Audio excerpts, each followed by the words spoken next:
बिस्मिल्लाहिर्रहमानिर्रहीम, अस्सलाम वालेकुम एंड वेलकम टू एक्सप्रेसो। इस उम्मीद और दुआ के साथ कि आप बिल्कुल ठीक ठाक है और एक साउंड एंड स्ट्रांग हेल्थ के साथ हमारे आज के प्रोग्राम को भी ट्यून इन किए हुए हैं।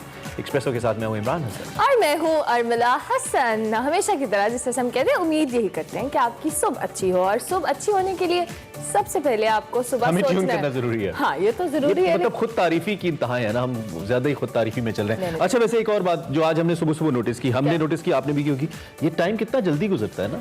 मतलब 24 घंटे ऐसे गुजरते हैं जैसे लगता है कि 24 घंटे नहीं थे, 24 मिनट थे। ये हमें जब सुबह सेट पर आए तो हमें अंदाजा हुआ कि ऐसे लग रहा है कि कुछ ही देर पहले हम यहाँ से गए थे और दोबारा वापस आ गए। सो मतलब वाकई टाइम का कुछ है मसला, लेकिन कोई बात नहीं जी, टाइम जैसा भी हो अच्छा होना चाहिए, बस ये बात पे आपने। और इसका वैसे नफ्सियाती भी असर होता है ना कि जब हम एक ही रूटीन के अंदर चलते रहते हैं, और मैं कभी कभार सोचता हूँ कि जो लोग मोनोटोनस के तहत एक ही रूटीन में चलते रहते हैं कैसे गुजारते हैं जिंदगी। लाइफ में कुछ चेंज होना चाहिए थोड़ा, और चेंज एक्सप्रेसो की शक्ल में आपको मिलता है, क्योंकि आप जब सुबह ट्यून करते हैं तो बहुत सारे कंटेंट की वैरायटी मिलती है। लेकिन आजकल लाहौर में जो कि अरमला कोई मौका नहीं छोड़ती एक्सप्रेसो की तारीफ करने। जाहिर है, मेरा शो है, मैं तो तारीफ करूंगी। अच्छा, इससे पहले कि हम आगे बढ़े, एक सैड न्यूज रात को आई मुशाहिदुल्लाह खान साहब के हवाले से। सीनियर पार्लियामेंटेरियन और सेनेटर मुशाहिदुल्लाह खान साहब, जिनका ताल्लुक पाकिस्तान मुस्लिम लीग नून से था, रात को इंतकाल कर गए। काफी अरसे से अलील थे और साबिक गवर्नर मोहम्मद जुबैर साहब ने रात को ट्वीट किया, इस्लामाबाद में उनका इंतकाल हुआ। और आज ही बाद नमाज ज़ोहर खबरें ये है कि H11 में उनकी जो नमाज जनाजा है वो अदा की जाएगी। सो बड़े सीनियर और सीजनड पार्लियामेंटेरियन थे और बड़े वोकल पार्लियामेंटेरियन थे। यकीनी तौर पे मैंने भी इनके साथ काफ़ी दफ़ा मेरा इंटरेक्शन हुआ अपने करियर के बीच में। और बाकी ये कि सबको जाने फानी से जाना है, सबका एक वक्त मुकर्रर है। तो मुशाहिदुल्लाह खान साहब की जो फैमिली है उनसे हमारी ताज़ियत भी है और अल्लाह ताला उनके दर्जात बुलंद करे। और शो को हम आगे बढ़ाएंगे, और हमारे पास एक्सप्रेसो में जैसे हमने आपको कहा कि हम आपको सियासत से लेकर एंटरटेनमेंट तक सारी खबरें देते हैं। लेकिन सबसे पहले आगाज करेंगे आज की हेडलाइंस। सेनेट इंतखाबात खुफिया हो या एलानिया, सुप्रीम कोर्ट में अहम बहस जारी। अगर सेनेट इलेक्शन ओपन बैलेट से कराना है तो आइन में तरमीम करना होगी, इलेक्शन कमीशन ने वाज़ेह कर दिया। क्या आज तारीख की सबसे अहम खलाई मशीन मुरीख पर उतर पाएगी? जानिए एक्सप्रेसो में। बुक अथॉरिटी की फहरिस्त में जगह बनाने वाली पहली पाकिस्तानी डॉक्टर जुबैदा सैरंग होंगी एक्सप्रेसो की मेहमान। सेगमेंट फैशन और फन में अंबर लियाकत मिलवाएंगी मारूफ फैशन डिजाइनर अली ज़ीशान से और दिखाएंगी उनके ब्राइडल कलेक्शन। सेगमेंट मेरा पाकिस्तान में हिना नियाजी सैर करवाएंगी शाही कला लाहौर के बैरून में पाकिस्तानी कल्चर की अक्कासी करते बाजार की। और पंजाब की फिजा में धुंध का राज बरकरार, माहिरीन ने धुंध को इंसानों और फसलों के लिए इंतहाई खतरनाक करार दे दिया। हेडलाइंस आपने जानी, हमारे पास एंटरटेनमेंट के सेगमेंट्स तो हैं ही, लेकिन सबसे पहले हम चूंकि बड़ी खबर की बात करेंगे तो देखते हैं आज की बड़ी खबर।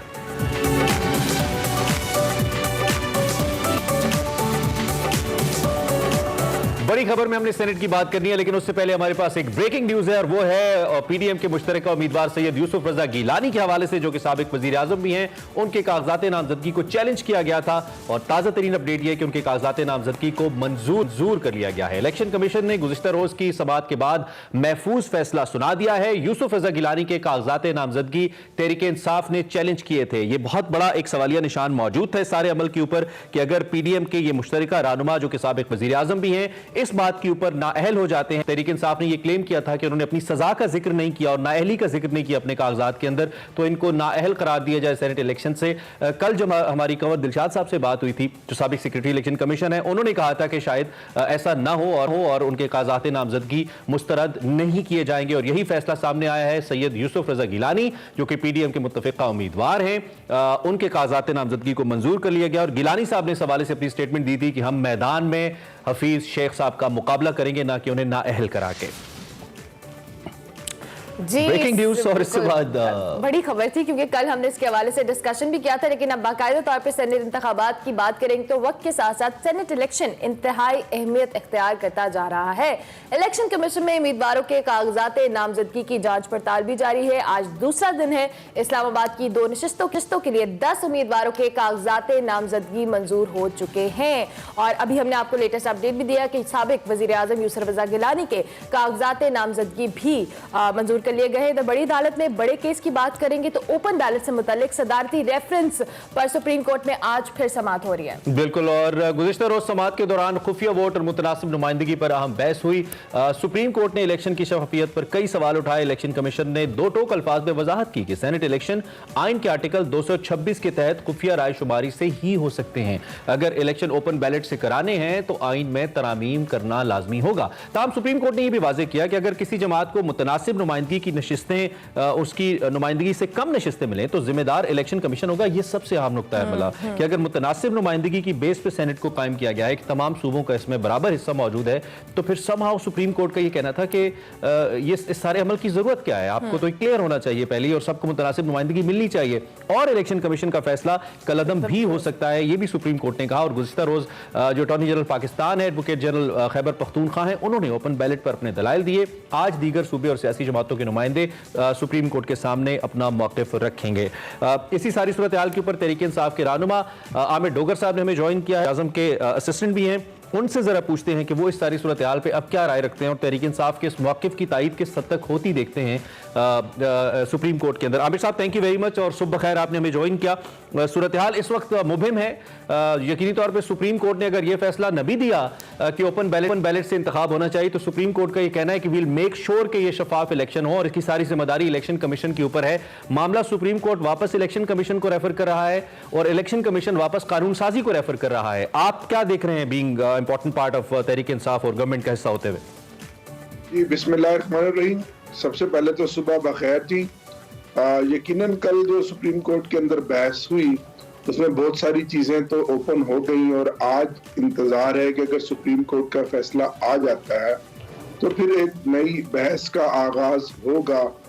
और लग यही रहा है कि सुप्रीम कोर्ट भी यही चाहता है कि जो शफाफियत का अमल है उसको मेक श्योर किया जाए, ट्रांसपेरेंसी जो है उसको मेक श्योर किया जाए, ताकि जिसका जो मैंडेट है नतीजा उसके मुताबिक निकले। और वही एक जिसको कहते हैं स्टैंड है तहरीक इंसाफ का, इमरान खान साहब का, कि माजी में जो वोट सेनेट के बिकते रहे और जिस तरह कारोबार होता रहा, और ये दोनों बड़ी पार्टियों की लीडरशिप में आप जानते हैं कि हर 3 साल के बाद सेनेट के इलेक्शन में बेपनाह पैसे कमाए, टिकटें बेचकर और फिर उम्मीदवारों ने एमपीएस को खरीद कर। और उसी को लेकर सुप्रीम कोर्ट में हुकूमत गई है और सुप्रीम कोर्ट ने तमाम फ्री कैन के दलाइल और जो पॉइंट ऑफ व्यू है वो सुने हैं।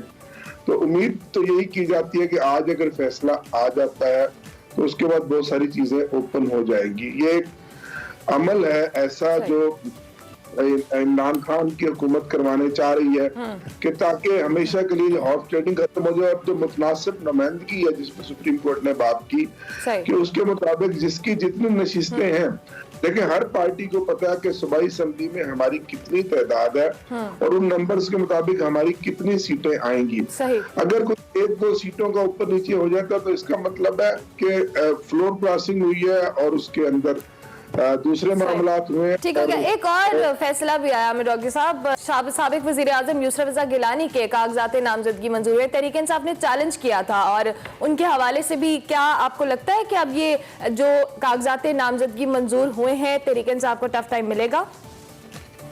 देखिए, ये इलेक्शन तो बारगाह इस्लामाबाद का एक बड़ा जबरदस्त इलेक्शन बन गया है और ये क्रेडिट भी मेरे लीडर इमरान खान को जाता है, जो कहते थे कि ये सब इकट्ठे हो जाएंगे तहरीक इंसाफ के खिलाफ, और ये इकट्ठे हो गए हैं। जो एक दूसरे को गालियां देते थे, एक दूसरे के पेट से पैसा निकालने की बातें करते थे, एक दूसरे को उल्टा लटकाने की बात करते थे, और वही यूसुफ रजा गिलानी जिसके खिलाफ काला कोट पहन कर ये सुप्रीम कोर्ट में गए, और वो यूसुफ रजा गिलानी जिसके खिलाफ जब वो वज़ीर आज़म थे तो वो इनकी लीडरशिप की और इनके अपने बयानात आपके सामने है। बड़ा जबरदस्त इलेक्शन बन गया जी, और इंशाल्लाह ये इलेक्शन हफीज शेख जीतेंगे विद विजिबल मार्जिन।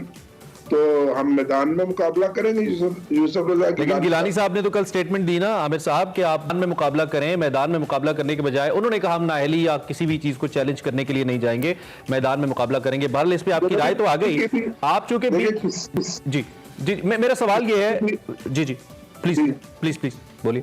किसी की अहलियत और नाअहलियत को चैलेंज करना तो ये हर पाकिस्तान के शहरी का बुनियादी हक है कि एक शख्स अगर किसी बड़े ऑफिस होल्डर बनने जा रहा है और माजी में उसके पीछे इतना हैवी बैगेज है करप्शन का, मुकदमात का और सजा याफ्ता भी हो, तो एक पॉइंट ऑफ व्यू तो बनता है कि भी वो किस तरह से इस ओहदे के लिए अहल होगा। लेकिन अब जाहिर है ये फैसला जांच पड़ताल के बाद रिटर्निंग ऑफिसर ने किया ठीक है। और जो भी उसका फैसला हम उसको मंजूर करते हैं, लेकिन ये फैसला, ये चैलेंज कोई तहरीक इंसाफ ने या हफीज शेख ने नहीं किया। ठीक है। हम तो अच्छा मुकाबला करने आमिर साहब, तैयार आप हैं। चीफ वेब भी हैं तहरीक इंसाफ के। एक तो ये कि नॉर्मली ट्यूसडे को कैबिनेट मीटिंग होती है, इस दफा वेंसडे को आई थिंक हुई, और प्राइम मिनिस्टर ने इस पे जो सेनेट इलेक्शन के हवाले से बड़ी डिबेट भी हुई। फिर उसके बाद मुख्तलिफ वुज़रा के हवाले से जो खबर बाहर आई वो यही था कि वुज़रा ने कहा कि जी हफीज शेख की जीत हमारी जीत है, लेकिन अलल ऐलान कुछ आपके मेंबर पार्लियामेंट, आपके मेंबर तहरीक इंसाफ के ये कहते नजर आते हैं कि हम हफीज शेख साहब की हैसियत को इस लिहाज से नहीं मानते, उनके लिए वोट नहीं करेंगे। इस पे कोई वाज़े पार्टी पॉलिसी सेनेट से पहले आप लोग लाने जा रहे हैं कि इनकेस अगर कोई मेंबर ऑब्स्टेन करता है, वोट नहीं करता, तो उस को आप पार्टी मैकेनिज्म के तहत क्या तरीकाकार होगा, इसके लिए कुछ है आपके पास, पार्टी ने डिसाइड किया? देखिए इमरान साहब, ये तो एक कुदरती अमर होता है कि जब कोई ऐसा उम्मीदवार कि जिसकी पहले पार्टी से वाबस्तगी ना रही हो तो उसके ऊपर उंगलियां तो उठती हैं और पार्टी के अंदर डिबेट भी होती है, पार्लिमानी पार्टी में फिर बैठा जाता है, क्योंकि जाहिर है ये लीडरशिप का फैसला होता है और पार्टियों को पार्टी के जो लोग होते हैं उनको डिसिप्लिन में रहते हुए उसको तस्लीम करना पड़ता है। तो कुछ मेंबरान हैं जिन्होंने इससे इख्तिलाफ किया था, लेकिन अब जाहिर है कि कमेटियां बन गई हैं और इलेक्शन का एक प्रोसेस, और जिस तरह से रवायती अंदाज में इलेक्शन लड़ा जाता है कि उनको समझाया जाता है, लीडरशिप बात करती है, और क्योंकि एक शख्स जो है वो एक तस्वीर का एक रुख देख रहा होता है, दूसरा रुख नहीं देख रहा होता, तो ये एक कोई इसमें कोई बड़ी ऐसी बात नहीं है कि कोई अनहोनी हो, ये रूटीन की बात है। तो उनसे बात हो गई है, वो मेंबरान तमाम राजी हैं और हफीज शेख साहब को इंशाल्लाह जो हुकूमती पूरे के पूरे वोट मिलेंगे और वो भारी अक्सरियत से कामयाब होंगे। ठीक हो गया। डॉक्टर साहब, हालिया ज़िमनी इलेक्शन की बात करें तो सिंध और बलूचिस्तान में पीडीएम ने बड़े मार्जिन से फतह हासिल किया है। हुकूमत और इत्तेहादियों को अगर शिकस्त का भी सामना करना पड़ा, हुकूमत और इत्तेहाद अवाम में अपनी मकबूलियत क्यों खो रहे हैं, इसकी वजह क्या आपको लगती है? देखिए, सिंध की जो इलेक्शन है वो तो सांगड़ की है, इंटीरियर सिंध की और कराची की पीपल्स पार्टी की ही सीटें थी, और होता यही है कि ज़िमनी इलेक्शन में जो किसी अजीज अकारब की वजह से, किसी की डेथ की वजह से अगर कोई सीट खाली हो जाए तो आमतौर पर वो सीट उन्हीं को वापस मिलती है। लेकिन अच्छी बात यह है कि चले एक प्रोसेस चला और सब जमातों ने हिस्सा लिया। अब पंजाब के इलेक्शन भी होने वाले हैं, और जहाँ तक पीडीएम की हमायत और अवाम के अंदर अपनी साख खोने की बात है, वो तो जाहिर है कि पीडीएम का बयानिया अवाम ने देख लिया कि ये तो अपने जाती मफादात की जंग लड़ रहे हैं, इनको अवाम के मफादात का अगर एहसास होता है। मुझे मुख्तसरन एक बात का जवाब दे दीजिएगा, वक्त कम है मेरे पास। अगर ये मामला दोबारा कानून साजी की जानिब रेफर होता है सुप्रीम कोर्ट की जानिब से, इलेक्शन कमीशन की जानिब से, तो आप क्या इंतखाबात से पहले कानून साजी के लिए जाएंगे? इतना वक्त है आपके पास, आप कर पाएंगे, या फिर आप इलेक्शन के लिए जाएंगे, क्योंकि 3 मार्च को तो इलेक्शन है? देखिए, फिर तो सुप्रीम कोर्ट शायद इलेक्शन के तारीख की जो 3 मार्च की पोलिंग डे है उसको भी बढ़ाए। अच्छा। तो कानून साजी अगर तमाम पार्टियां एग्री हो जाएं किसी नुक्ते पर, सुप्रीम कोर्ट कोई गाइडलाइन देती है, तो ये 3 से 5 दिन में हो सकता है, ऐसी कोई बड़ी बात नहीं है, ज्यादा 1 हफ्ता लगेगा। लेकिन अगर नियत हो दोनों बड़ी पार्टियों की, क्योंकि हम तो पिछले हालिया असेंबली के इजलास में ये बिल लेकर आए थे, कायमा कमेटी में भी गया, वहां भी डिबेट हुई, लेकिन आपने देखा कि 2 हफ्ते में अपोजिशन सवाए शोर शराबे के और कुछ ना की, और एक दिन भी उन्होंने नहीं हमें कहा कि हम कानून साजी का हिस्सा बनना चाहते हैं। अब सुप्रीम कोर्ट के फैसले के बाद सूरत हाल नई सामने आएगी कि उसमें सुप्रीम कोर्ट क्या कहती है, और अगर वो पार्लियामेंट को कानून साजी का कहती है और उसमें कोई टाइम फ्रेम देती है, तो मैं नहीं समझता कि कोई इसमें ज्यादा वक्त ठीक है, लेकिन शायद 3 मार्च की डेट को आगे बढ़ा। चले, बहुत शुक्रिया, आपने हमें अलग सुबह ज्वाइन किया। हम मौजू के ऊपर हमसे हमारे सामने हुकूमती मौक़िफ़ रखा, सुप्रीम कोर्ट क्या कह रही है, इलेक्शन कमीशन का क्या मानना है, और गवर्नमेंट का क्या पॉइंट ऑफ व्यू आपके सामने रखा। हमने क्विक ब्रेक लेनी है, ब्रेक के बाद वापस आते हैं और प्रोग्राम जारी है।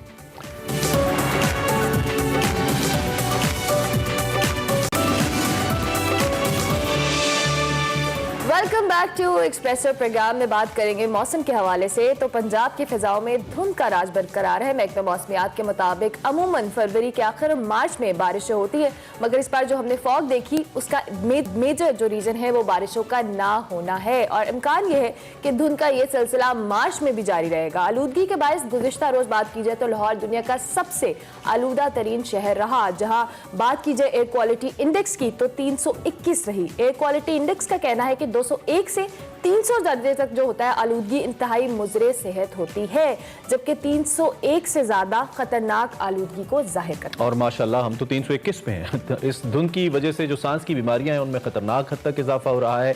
बीमारियों से बचने के लिए तिब्बी माहिरीन ने शहरियों को मास्क पहनने और गैर ज़रूरी तौर पर खुले मकामात पर न जाने की हिदायत की है। दूसरी जानिब हम अगर ज़रई माहिरीन की बात करें तो उन्होंने भी धुंध को फसलों के लिए इंतहाई नुकसान करार दिया है और खदशा जाहिर किया है कि अगर बारिशें न हुई तो ज़ेरे ज़मीन पानी की सतह में भी कमी आ सकती है। इस हवाले से सिचुएशन कितनी वर्स्ट है हमने आपको बताया, लेकिन टेक्निकली इसका अंदाजा लगाते हैं। जरा DG Met doctor Khalid Malik हमारे साथ मौजूद हैं, उनसे पूछ लेते हैं। डीजी मेट साहब, थैंक यू वेरी मच, आपने हमें ज्वाइन किया। सबसे पहले तो हमें ये बताइएगा कि ये जो इंडेक्स है इसकी बुनियादी वजह क्या है कि हम इतने ज्यादा डेंजरस जोन के अंदर मौजूद हैं एयर इंडेक्स क्वालिटी इंडेक्स को लेकर, और दूसरी बात ये कि इसका रिवर्सल कैसे मुमकिन है? क्या इमीडिएटली कुछ ऐसे इकदाम किए जा सकते हैं कि हम वापस आएं इससे? देखिए, मसला ये है कि इंडेक्स बढ़ता क्यों है। आपकी जो एटमॉस्फेयर है उसमें जब चीजें डिफरेंट सस्पेंड हो जाती हैं, टिनी पार्टिकल सस्पेंड हो जाती हैं, तो वो आपकी पोल्यूशन का बोझ बनती हैं। अब उसमें टिनी पार्टिकल्स में क्या चीज हो जाती है? आपके पास वाटर कंटेंट्स हैं, आपके पास डस्ट पार्टिकल्स हैं और आपके पास कार्बन पार्टिकल्स हैं। वाटर कंटेंट्स या के जो डस्ट पार्टिकल्स हैं वो तो आपको नुकसान नहीं देते, वो आपकी सिर्फ विजिबिलिटी को कम करते हैं। लेकिन अगर साथ कार्बन के एटम्स जो है वो मिल जाएं, और जो कार्बन के एटम्स की मेन सोर्स है वो आपकी गाड़ियां हैं, आपकी इंडस्ट्री है, और इससे आपको पता है कि रेगुलर आपकी कार्बन जो है वो जनरेट होती रहती है और वो कार्बन आपके एटमॉस्फेयर में सस्पेंडेड रहती है, और उसकी वजह से जो आप इनहेल करते हैं वो कार्बन आपके अंदर चली जाती है, आपके फेफड़ों में जाती है, और वो फेफड़ों में आपको सांस लेने में दुश्वारी होती है, और आपको फिर वो आहिस्ता आहिस्ता आपको सेहत के लिहाज से नेगेटिव इम्पैक्ट करती है। सही। अब ये नॉर्मली जब ये होती है तो इसको खत्म करने के लिए ये होता है कि एक नेचुरल सिस्टम है कि आपके पास विंड्स चलती हैं, और उस विंड्स के साथ जब रेन सिस्टम आता है तो रेनी सिस्टम आपके एटमॉस्फेयर को क्लीन करता है। इस दफा हमारे पास जब विंटर स्टार्ट हुआ तो हमारे पास बहुत कम रेन्स हुई। जनवरी के स्टार्ट में एक रेन हुई, फिर उसके बाद जनवरी इसी तरह गुजर गया। फरवरी में अभी कोई खास रेन स्टार्ट ही नहीं हुई, और अभी मार्च में भी हमें कोई ज्यादा अच्छी रेंज नजर नहीं आ रही।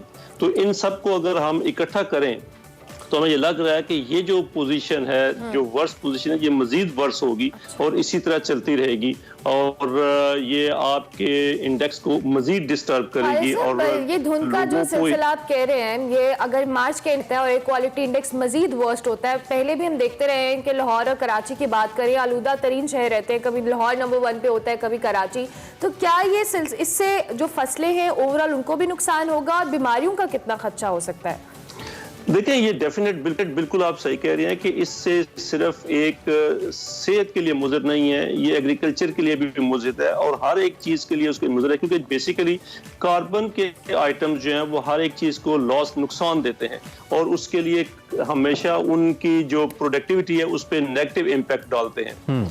लेकिन जो अभी फिलहाल आपको धुंध का सिलसिला चल रहा है, ये अभी वर्ष धुंध के सिलसिले 2-1 दिन और मजीद चलेगा। जैसे आज का दिन है, आज के दिन ये थोड़ा सा ईस्ट साइड पे है, जिसकी वजह से मोटरवे इफेक्ट है, और ये कल जो है वो थोड़ा सा मोटरवे पे तो कम, लेकिन जो हमारे पास पिंडी इस्लामाबाद से लेकर लाहौर की जीटी रोड है उसको ज्यादा इफेक्ट करेगा, और उस पे भी कल डेंस धुंध होगी। लेकिन 2 दिनों के बाद एक वेदर सिस्टम हमारे नॉर्दर्न एरिया से गुजर रहा है, और उस वेदर सिस्टम की वजह से ये धुंध जो है इसमें थोड़ी सी हद तक कमी वाक़ई हो जाएगी, और फिर माहौल थोड़ा सा बेहतर होगा। लेकिन वो भी वेदर इसमें डिफरेंशिएट स्मोक में और फोग में डिफरेंशिएट कैसे करें? आम शहरी इससे परेशान रहते हैं, क्योंकि धुंध अगर यूजुअली हो, जो मुझे पता है, आप काइंडली इसको करेक्ट कीजिएगा, कि वो आपकी सेहत के लिए उस तरह से नुकसानदेह नहीं है जैसे स्मोक है, लेकिन अक्सर हमें मालूम नहीं पड़ता, हम कंफ्यूज रहते हैं कि ये स्मोक है या फोग है।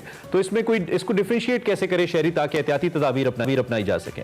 नहीं, शहरी इसको डिफरेंशिएट नहीं कर सकते, क्योंकि ये बेसिकली एक टेक्निकल चीजें हैं। और इस टेक्निकल चीजें में हम ये कह सकते हैं कि आपको विजिबिलिटी कम नजर आएगी और आपको ये फील होगा कि यार ये स्मोक है, हेज है या ये फॉग है।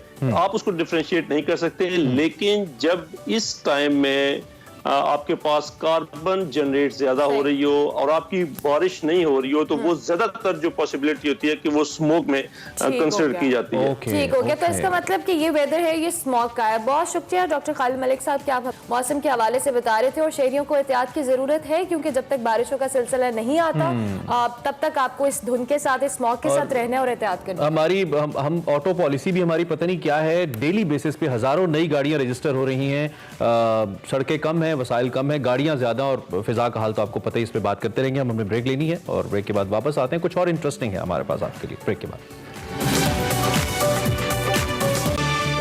Welcome back to Expresso. और आज हम आपको बताएंगे साइंस एंड टेक में बहुत ही कुछ इंटरेस्टिंग। और इस हवाले से परसेवरेंस खलाई मशीन जो जदीद आलात से आरास्ता है, मरीख पर उतरने की तैयारियों में है। इस खलाई मशीन ने 20 जुलाई 2020 में अपना सफर शुरू किया था। करोड़ों किलोमीटर का सफर तय करने के बाद मरीख के हवाले से खलाई तारीख की भारी तरीन मशीन परसेवरेंस क्या आज मरीख पर उतर पाएगी? इस हवाले से दुनिया भर की नजरें इस पर थी।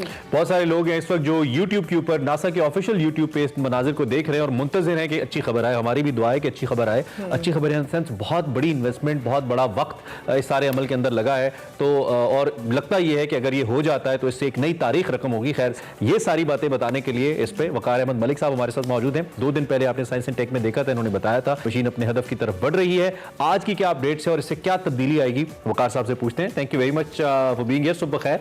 आपकी सुबह तो बड़ी इंटरेस्टिंग होगी। रात को सो लिया था आपने क्योंकि बड़े एक्साइटेड हो गए आप। एग्जैक्टली, इसमें पूरी दुनिया एक्साइटेड है। और आपको बताऊं कि एम्पायर स्टेट बिल्डिंग जो है वो रेड है। और उसको भी से रेड कर दिया गया है, बिकॉज़ वो रेड प्लेनेट है, तो उसकी वजह से।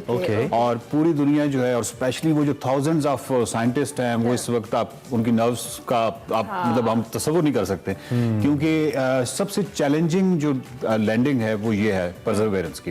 और परसेवरेंस जो है, इसकी आप देखिए कि वो 5-6 स्टेप्स होते हैं। लॉन्चिंग होती है, फिर अप्रोच होती है, क्रू होता है, फिर अप्रोच होती है, फिर एंट्री है, फिर डिसेंट है, फिर उसके बाद ये 20 जुलाई को इसने, आज से तकरीबन 7 माह पहले इसकी लॉन्चिंग थी। और क्रू जो था, यानी इसकी जो टोटल सफर था वो 80,000 किलोमीटर पर आवर की स्पीड से इसने सफर किया। और 80,000 किलोमीटर यानी नाज़रीन को विजुलाइज करवाने के लिए ये 50 टाइम्स फास्टर देन बुलेट है। यानी जो गोली होती है उससे 50 टाइम्स फास्ट था ये जो स्पेस क्राफ्ट था। और ये 80,000 किलोमीटर पर आवर की स्पीड से इसने अप्रोच किया है। और इस वक्त जो है मेरे पास जो, यानी आप नासा की वेबसाइट पे ये सब कुछ लाइव देख सकते हैं। तो इस वक्त जो है ये तकरीबन 46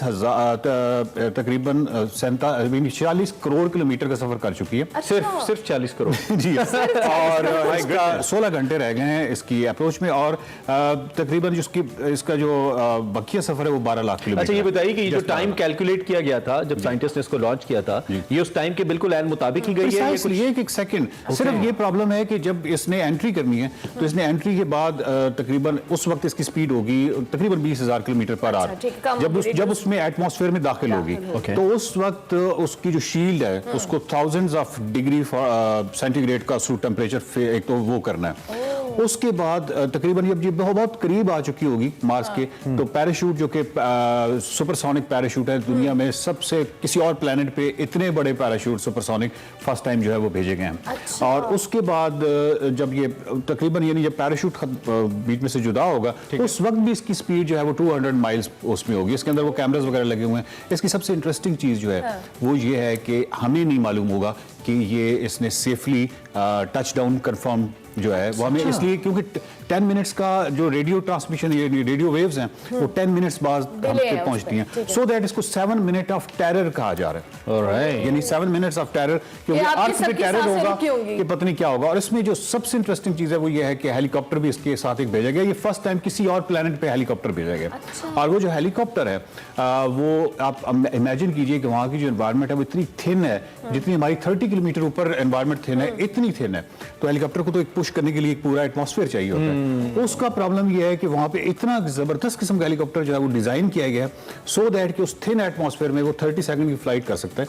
और 30 सेकंड की जो फ्लाइट है वो यहाँ के हिसाब से आप इमेजिन कीजिए कि यहाँ आप बिल्कुल ऐसे जिस तरह यहाँ का हमने कोई ड्रोन बनाया हो और वो ड्रोन जो है वो कोई घंटों ट्रैवल कर सकते हो। 30 सेकंड एक बहुत बड़ा टाइम। अच्छा वकात, अब ये लैंड अगर कर जाती है सेफली तो क्या एक रेवोल्यूशन होगा? ऑब्वियसली ये बहुत एक बड़ी तारीख होगी। जिस तरह से आप हमें 2 दिन पहले से एक हाइप थी कि ये सफर पे और जितना लंबा टाइम ड्यूरेशन है और जिस तरह से आप इसकी टेक्निकलिटीज बता रहे हैं, so it will be a great achievement. ये इस लिहाज से अचीवमेंट है क्योंकि ये एक तो इसके अंदर जो हालात है, इसके अंदर एक्सरे से लेके रेडार से लेके हेलीकॉप्टर, मैंने बताया कि फर्स्ट टाइम किसी और प्लेनेट पे जा रहा है। दूसरा ये है कि जिस क्रेटर के अंदर इसको उतारा गया है वो कुछ 3.9 बिलियन ईयर्स पहले लेक थी, तो उसकी वजह से क्योंकि वहाँ पे पानी की शवायद है तो वहाँ पे उसको उतारा गया है, जिसकी वजह से हमें बायोलॉजिकल रिसर्च जो है उसमें बहुत बड़ी मदद मिल सकती है कि उससे पहले लाइफ अगर किसी फॉर्म में कोई रही है या आगे उसके क्या इम्कानात हैं, तो वो तमाम चीज़ें एक इस लिहाज से। और फिर सबसे मोस्ट हैवीएस्ट ऑब्जेक्ट है जो कि हम उतारने जा रहे हैं उस पर मार्स के ऊपर। और इस चीज़ को ज़हन में रहे कि ये लैंडिंग जो है अभी तक 50% सक्सेस रेशियो है नासा का। किसी भी रोवर को लैंड करवाना मार्स के ऊपर वो 50% सक्सेस रेशियो है, यानी 50% हम नाकाम भी हुए हैं। और पहली दफा इतना हैवीएस्ट ऑब्जेक्ट जो है वो हम वहां पे उतारने जा रहे हैं। तो ये 7 मिनट्स ऑफ टेरर जो है इसको आपने देखना नहीं भूलना। और मैं नाज़रीन को ये बताता जाऊं कि रात को आज 12:15 पे पाकिस्तानी टाइम के मुताबिक 12:15 पे आपने देखना है नासा पब्लिक टीवी, या फिर आप गूगल कर लें, गूगल करके बहुत सारे और भी ट्रांसमिशन जारी होंगी। 12:15 पे कमेंट्री स्टार्ट होगी नासा की। और तकरीबन 1:48 पे जो है वो 7 मिनट्स ऑफ टेरर स्टार्ट होगा। और 1:56 पे हमें पता चलेगा कि टच डाउन कंफर्म्ड, यानी एक लफ्ज है टच डाउन कंफर्म जिसके पीछे बिलियंस ऑफ डॉलर हैं और हजारों साइंटिस्ट हैं और सिर्फ ये 2 लफ्ज सुनने के लिए वहां बैठे होंगे। तो आई होप कि टच डाउन कंफर्म जरूर हो जाएगा इंशाल्लाह and we will celebrate it here as well. मुझे एक्साइटमेंट है, मुझे लग रहा है कि अल्लाह करे ऐसा हो जाए और नई जो हमारे सामने रिसर्च और तहकीक सामने आए। It's amazing to know such thank you so much Waqar भाई, बहुत शुक्रिया। आप जब भी आते हैं कुछ ऐसा इंटरेस्ट डेवलप करके मैं तो मार्स पे चला ही गया था, मुझे लगा कि जोन में चले गए। लेकिन इस हवाले से 12:15 पर आपने ये ट्रांसमिशन देखनी है, जैसे वकार अहमद मलिक ने आपको बताया है। अभी हमें एक ब्रेक लेनी है, बाद हाजिर होंगे। एक्सप्रेसो में बहुत कुछ है, स्टे ट्यून्ड टू एक्सप्रेसो।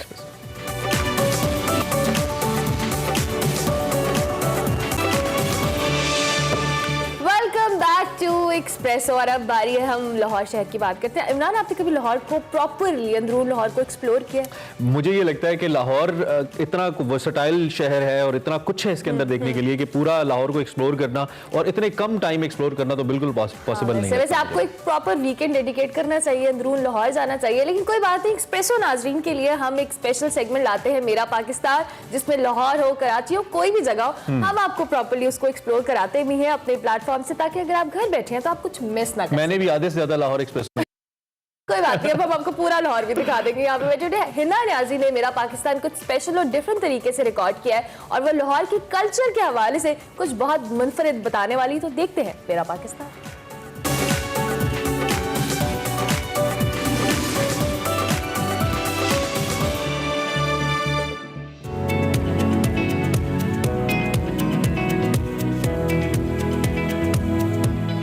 नाज़रीन, मैं हूं हिना न्याजी और आप लोग देख रहे हैं मेरा पाकिस्तान। नाज़रीन, आज मेरा पाकिस्तान में हमने कोई स्पेसिफिक मॉन्यूमेंट या कोई हिस्टोरिकल बिल्डिंग नहीं ली, बल्कि आज ये मेरा पाकिस्तान करने का मकसद ये है कि आपको बताया जाए, दिखाया जाए कि हमारा मुल्क कितना खूबसूरत है और इसके कितने फ्लेवर्स हैं, कितने कलर्स हैं।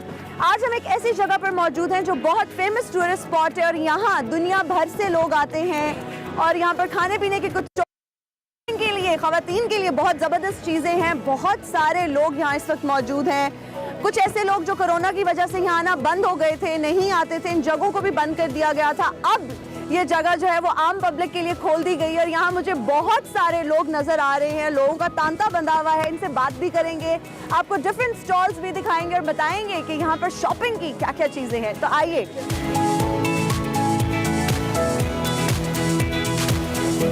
ये हमारी सोशल रिस्पॉन्सिबिलिटी है कि जब भी घर से बाहर जाएं मास्क ज़रूर पहने। इसलिए मेरे पास भी मेरा मास्क मौजूद है और मैं मास्क पहन रही हूँ और साथ साथ आपको डिफरेंट स्टॉल्स की सैर कराऊंगी, दिखाऊंगी कि यहाँ पर क्या क्या मौजूद है। यहाँ पर मुझे कुछ बहुत ही ट्रेडिशनल कुछ जैकेट्स नज़र आ रही हैं। भाई, ये जैकेट दिखाइएगा प्लीज़। बच्चों के लिए बहुत क्यूट जैकेट्स हैं, इनके ऊपर मिरर वर्क हुआ हुआ है और बड़ी ट्रेडिशनल एथनिक एम्ब्रॉयडरी हुई हुई है। तो जो लोग यहाँ शॉपिंग के लिए आ रहे हैं उनके लिए बहुत जबरदस्त चीजें हैं। Wow, I like it. ये तो मेरे पे पूरी नहीं आएगी, मेरे साइज की मिलेगी? साइज की नहीं है। ना मेरे साइज की बनाई नहीं यार, सैड। छोटे बच्चों के लिए। चले छोटे बच्चे यहाँ आके मतलब उनके पेरेंट्स से आके शॉपिंग कर सकते हैं। यहाँ कुछ फैमिलीज हमें नजर आ रही हैं, इनसे बात करेंगे और पूछेंगे कि इनको यहाँ आके कैसा लग रहा है। अस्सलाम वालेकुम, कैसे हैं आप? वालेकुम अस्सलाम जी, बहुत अच्छा लग रहा है माशाल्लाह, जबरदस्त हैं हम जी, बड़ा एंजॉय कर रहे हैं। नहीं तो कितनी जबरदस्त बात है ना कि यहाँ पर आप सैर के लिए आए और साथ साथ शॉपिंग का भी मजा ले रहे हैं। जी बिल्कुल जी, ऐसे ही है। अल्लाह ताला का शुक्र अदा करते हैं कि हमें पाकिस्तान जैसा मुल्क मिला है और इतनी अच्छी इन्वायरमेंट है यहाँ पर।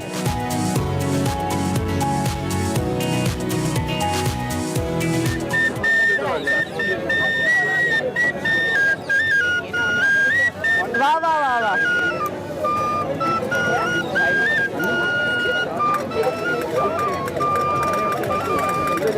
वाह, और बहुत खूबसूरत यहाँ पर खुस्से हैं जो बच्चों के पहनने के लिए, सो कलरफुल एंड वाइब्रेंट। अस्सलाम वालेकुम।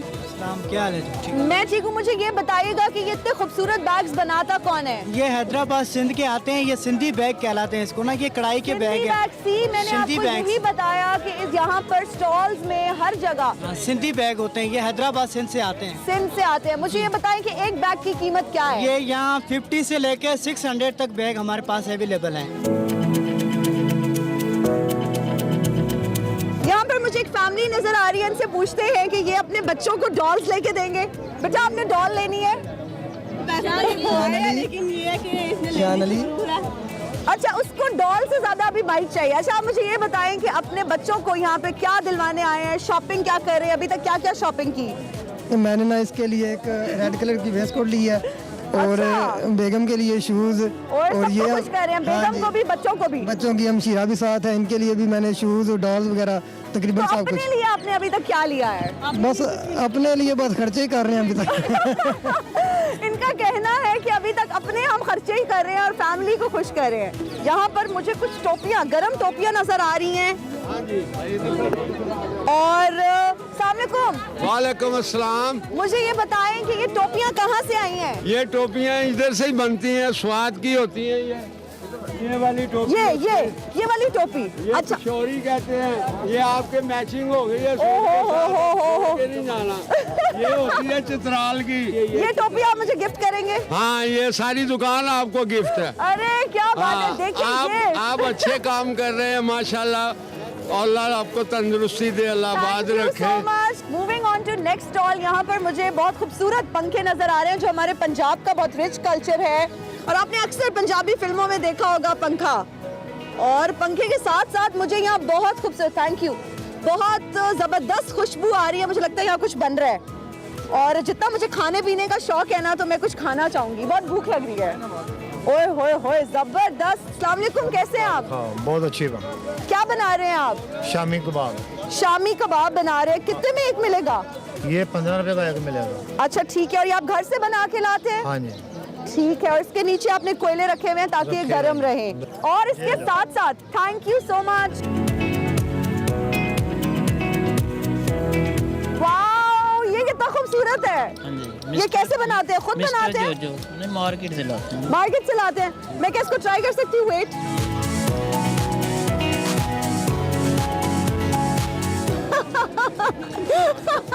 This is cute.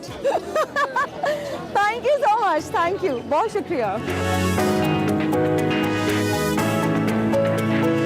यहाँ मुझे बहुत जबरदस्त फ्लूट की आवाज आ रही है, बांसुरी की आवाज आ रही है। और बांसुरी हाँ, इस खित्ते का बहुत फेमस म्यूजिक इंस्ट्रूमेंट है।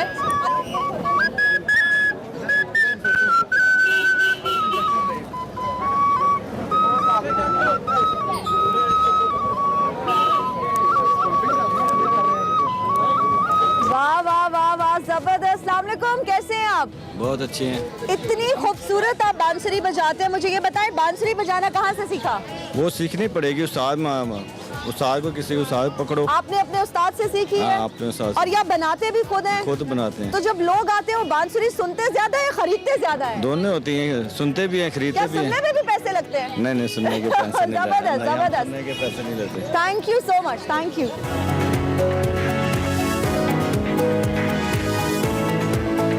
जैसी आप ये क्या कर रही है? सत श्री अकाल, व्हाट अ कोइंसिडेंस, क्या कर रहे हैं आप यहाँ पे? मैं एक्चुअली यहाँ पे गुरुद्वारा साहब है हमारा, गुरुद्वारा डेरा साहब। हाँ जी। तो मैं फैमिली के साथ यहाँ पे मत्था टेकने के लिए आया था। जबरदस्त हो गया, मतलब कि ये तो एक हसीन इत्तेफाक हो गया। तो ही कैसे करन रहे हो? मैं तो शॉपिंग करने आई थी, मेरा पाकिस्तान के लिए आई थी, पाकिस्तान के खूबसूरत रंग लोगों को दिखाने आई थी। किसी वधिया मॉल च जाना सी, इत्थे ते बड़ा वधिया कल्चर मॉल च सारे जानते ने, मैं ते आवाम ਨੂੰ ਇਹ दिखाना अच्छा चाहती इत्थों ਤੁਸੀਂ कश्ती ਲਈ है की लिया है सारे मैं बच्चे? बहुत शॉपिंग की है, मैं बैग ले आया, मैं ग्लासेस ले आया, मैं बहुत खादा पीता है। Pardon my Punjabi. अच्छा अभी ये बताएं कि आप हमें क्या गुनगुना के सुना रहे हैं? मैं पाकिस्तान को प्यार करता हूँ क्योंकि एक सच्चा पाकिस्तानी हूँ। तो मैंने पाकिस्तान के लिए एक सॉन्ग बनाया था, माशाल्लाह सब लोगों ने सुना है। तो साडी जिंद ते जान सानू एदे ते मान उच्चा करी ना ए दुनिया ते इस दाना एदे नाल साडी पहचान, एदे नाल साडी पहचान, साडा सोना पाकिस्तान, साडा सोना पाकिस्तान। असी शेर पुत्र इस धरती दे दुश्मन नू खंगन दिंदे ना, असी जान दी बाजी लाए पर एक पैर विलंघन दिंदे ना, एदे नाल साडी पहचान, एदे नाल साडी पहचान, साडा सोना पाकिस्तान, साडा सोना पाकिस्तान, पाकिस्तान जिंदाबाद। अच्छा मुझे ये बताएं कि यहाँ पे जब आते हैं तो यहाँ आके शॉपिंग वगैरह करते हैं, कुछ खाना पसंद करते हैं?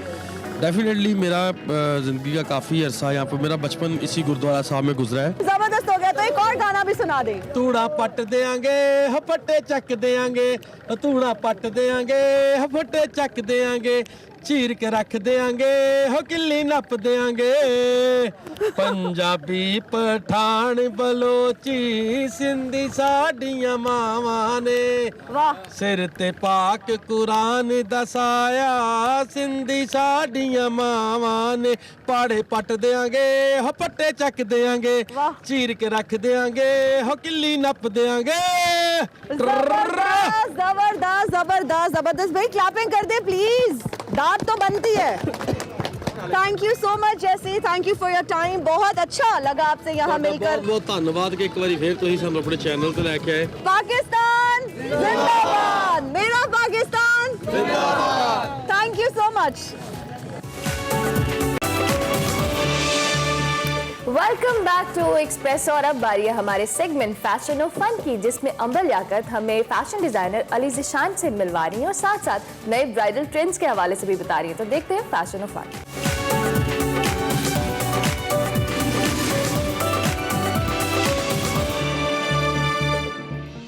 गुड मॉर्निंग एवरीवन, आप लोगों की आज सुबह कैसी गुजर रही है? आई होप एक्स्ट्रा ऑर्डिनरी, क्योंकि मेरी सुबह बहुत एक्स्ट्रा ऑर्डिनरी होने वाली है। रीज़न बीइंग कि मेरे जो आज सेलिब्रिटी गेस्ट डिज़ाइनर हैं वो बहुत एक्स्ट्रा ऑर्डिनरी हैं, क्योंकि उनके डिज़ाइंस, उनकी क्रिएटिविटी बहुत यूनिक है, क्योंकि वो उससे भी ज़्यादा यूनिक है। उनकी कलेक्शन हमेशा अनयूजुअल होती है क्योंकि वो खुद बहुत अनयूजुअल हैं। अभी BCW गुजरा और उसके अंदर उनकी सारी कलेक्शन जो है वो टॉप नॉच थी। Reason being because it was phenomenal just like himself.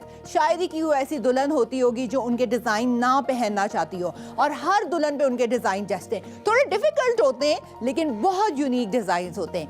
So I am sure आप सोचना चाह रहे होंगे कि मेरे आज गेस्ट डिज़ाइनर कौन है। So follow me and meet this extraordinary designer. Hello Ali. Hi, how are you? बिल्कुल ठीक अली, virtual है, Corona time. Ji. How are you?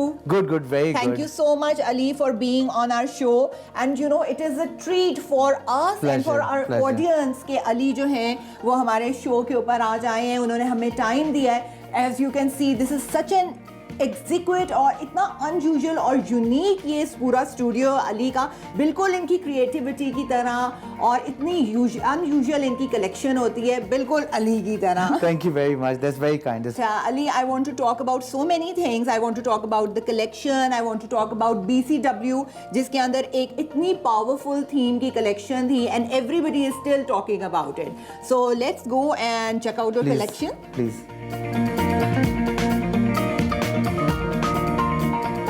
So look at all these fun colors, and Ali, I mean, I'm so amazed. Look at all the colors and look at all the work. So thank you very tell much. me about this collection. कि इस दफा ये क्यों unusual थी? Also, we worked really hard. Every time I do a collection, I try not to repeat myself and try to reinvent. और दूसरा मुझे लगता है कि you live once. और ये कोरोना के बाद मेरी फर्स्ट कलेक्शन थी, तो I thought it should be happier. इसकी वाइब ज्यादा खुश होनी चाहिए, खुश रंग होनी चाहिए. There is so much depression throughout the world right now. We went through such hard time. There are so many shades of colours. It has oranges, it has ochres, it has pinks. So everything is just very festive and beautiful. So we try to kept all of it very uplifting, high energy, over the top. So yeah, that was the idea. अच्छा, Ali, tell me कि what is this? ये एक लहंगा है ना? और पूरा नीचे can and it's like so grand. So what was the inspiration behind it? See, my inspiration always been Lahore and our culture. We are Punjabis and we like to celebrate everything, and we come from such rich heritage and culture. So in everything I try to depict that, and also there are motifs which are directly taken from Mughal architect. I've been to these places like Kila and other few places where we have taken motifs directly from the walls. अच्छा, Ali, the best thing is कि आपके जो कपड़ों का काम है, that is traditional, but the silhouettes are all very modern and contemporary. So it's a great mix of. Thank you for noticing, because I believe wedding clothes should be timeless. They should never go out of the fashion. अच्छा Ali, then you also came to white. ये जो off whites आपने use किया. अच्छा, मुझे याद आ रहा है कि मेरी नानी और मेरी अम्मी के जमाने में ऐसी मोटिव्स और ऐसे ये काम होता था, दबका, you know what, अगर आप इसको आराम से प्यार से देखें ना, तो इसमें छोटी छोटी सी ना सीनरीज बनी हुई हैं. So I've taken these imagery from the French tapestry, and then we have printed it on the fabric, and then it is embellished. अच्छा अली, ये बड़ा अनयूजुअल काम है. What is this? ये क्या है? हमारे ऑडियंस को जरा बताएं. This is आरी का काम, and this again we have taken from the old world charm, old school clothes. Trust me, whenever I wanna get inspired, I just go back to our roots and take old pictures from 60s, 70s. You can style them separately. You can wear it with the shalwar kameez, red shalwar kameez, या golden banasi, yeah. अच्छा, look at this lehenga. It is so stunning, so beautiful कि कोई इसके अंदर ऐसी चीज़ नहीं है जिसके ऊपर आपकी नज़र ना टिक रही हो. Ali, this is one of my favorite colors. Thank you. Tell us about this. I mean, look at the work, the craftsmanship, motifs, everything is amazing. You have no idea. Colors जो हैं वो मेरे लिए बहुत important हैं. तो every shade has to be really refined, and I spend months to get the right shades, and then we put them together and see कि कौन सा रंग कौन से शेड के साथ अच्छा लग रहा है. और कभी कभी ऐसे भी होते हैं, कोई एक रंग होता है जो मेरे दिमाग में होता है, लेकिन I can't find it on a paper. So कहते हैं कोई रेफरेंस दिखा दें, तो मैं कहता हूँ वो होता है ना, वो वाला रंग चाहिए मुझे. So I'm very particular with colors, and I also really like our desi shades. I try not to go for western shades of color. I try to stick to our traditional shades of color. And वो जैसे Punjabi complexion है, उसके ऊपर ऐसा वाला colour yellow अच्छा लगेगा. अभी कोई गोरी ऐसा रंग पहने तो वो और उसके और vice versa. Ali, like this is a piece of art. How did you create this? And मुझे जो सबसे अच्छी इसकी बात लग रही है कि है ये पिंक, लेकिन इसके अंदर पिंक के शेड्स हैं. The work, the craftsmanship, इतना बारीक ये आपने सितारा लगाया हुआ है. Normally, I don't see this that often. It's just that I love my work, and we don't just design. I feel there's always a story within the outfit. It should make dialogue to you. It should say something to you. It shouldn't be just a piece of cloth. So we spend a lot of time. I like to create surfaces. Like there's one surface of print नीचे, then there's another color की layer. थोड़ा सा block print भी मुझे नजर आ रहा है. Then it has different. और ये क्या? ये this is like a lehenga, right? It's a lehenga. It's a lehenga. It's a 24 panel का lehenga. अच्छा अली, ये मुझे बड़ा खूबसूरत लग रहा है. ये जो किरण है, you know, ये किरण हमने खुद डेवलप करवाई है. Usually the kiran you get is very flimsy and very thin. This is very guff. ये हमने खुद बनवाई है और ये सच्चा तिल्ला है. So it has सोने की तार also in it. So Ali, कभी ऐसा होता है कि you know दुल्हनों और आपके बीच में कोई conflict हो जाए, वो कुछ चाह रही हो, but again you know it's going to be. I know ऐसे होता है. But then I very politely maneuver it around and I kind of suggest them and then I make him try the outfit. So when they try it on, they look into the mirror and they're like, yeah, you were right. I think yes, I know I was right. But if not, then it's their call. अच्छा अली, ये जो आपकी theme थी इस दफ़ा BCW में, बड़ी sensitive theme थी, बट आपको इससे बहुत ज़्यादा रिकग्निशन मिली है in terms of that you know you sort of shook the social media with your campaign, with your video. So you know did you think about it कि लड़की वालों की तरफ से तो आपको अप्रिसिएशन मिलेगी, लेकिन जो लड़के वाले हैं वो शायद थोड़े से आपको एंटी हो गए. Honestly, when something comes directly from your heart, it touches everyone's heart.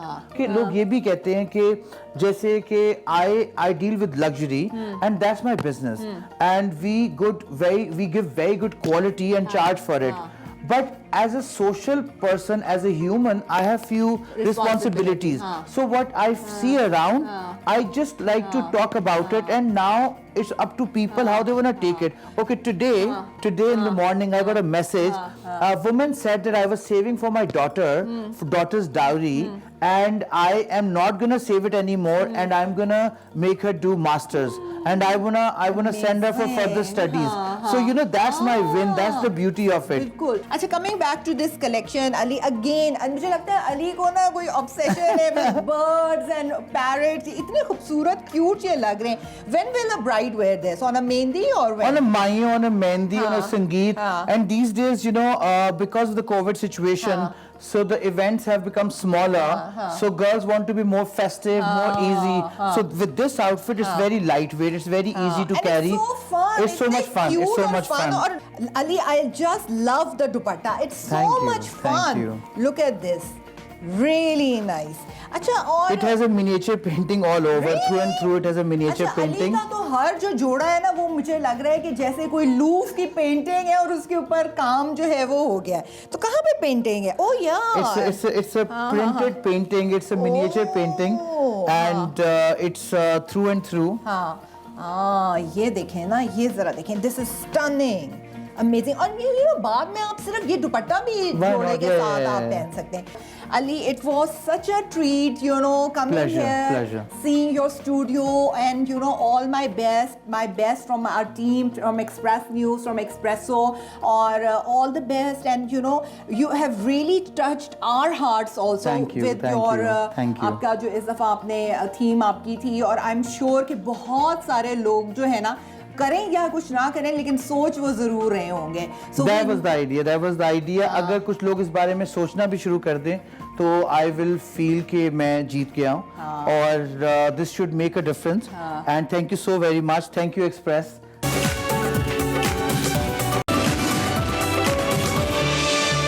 Welcome back to Expresso program में आगे बढ़ें और आपको बताएं कि पाकिस्तान की खूबसूरत वादी चित्राल से ताल्लुक रखने वाली डॉक्टर जुबैदा सिरंग असीर, जिनके बारे में सोशल मीडिया पे बहुत ज़्यादा चर्चा है, बहुत ज़्यादा बात हो रही थी, और जब हमने भी इनकी किताब को पढ़ा और इनके बारे में पढ़ा तो हमने ज़रूरी समझा कि हमारे शो का हिस्सा बने. इनकी किताब ने आलमी दुनिया में पाकिस्तान का नाम रोशन किया है. डॉक्टर जुबैदा की इस बुक को बुक अथॉरिटी की जानिब से best ophthalmology book of all time की फहरिस्त में शामिल किया गया. और बुक अथॉरिटी के बारे में हम जानते हैं कि कैसी वेबसाइट है जिसके ऊपर दुनिया भर से अच्छी किताब किताबों की रिकमेंडेशंस मौजूद हैं और top of the line books को यहाँ पे शामिल किया जाता है, जहाँ से लोग ऑप्ट करते हैं अपने करियर के लिए मुख्तलिफ किताबों को। तो इस किताब को जो कि ऑप्थेमोलॉजी के ऊपर है, ऑप्टिक्स की दुनिया में एक इंतहाई अहम पेशरफ्त करार दिया जा रहा है। बिल्कुल, डॉक्टर जुबैदा के हवाले से आपको बताएं तो बुक अथॉरिटी की फहरिस्त में जगह बनाने वाली ये पहली पाकिस्तानी डॉक्टर बन गई हैं। डॉक्टर जुबैदा की किताब का इन्वान जो था वो ऑप्टिक्स मेड इजी, और इसके साथ साथ last minute review of clinical optics.